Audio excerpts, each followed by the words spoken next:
नागरिकांना समाधान मिळालं? नाही, निश्चितपणे आम्हाला समाधान आहे की या जनसंवादाच्या कार्यक्रमामध्ये आज तर शतकोत्तर कार्यक्रम आहे आणि छोट्या छोट्या नागरिकांच्या समस्या ज्या आहेत ते त्यांच्या दृष्टीने मोठ्या आहेत आणि त्या सुटल्यानंतर त्यांना निश्चितपणे त्याचा आनंद वेगळा असतो.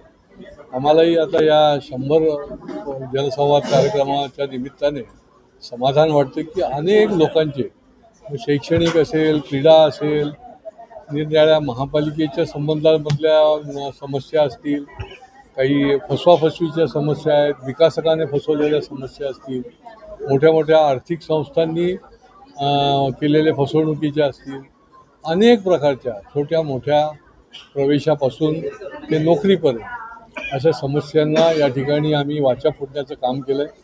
अनेक समस्यांचा निराकरण देखील केलेलं आहे आणि त्यामुळेच लोकांना एक विश्वास वाटणं हे महत्त्वाचं आहे.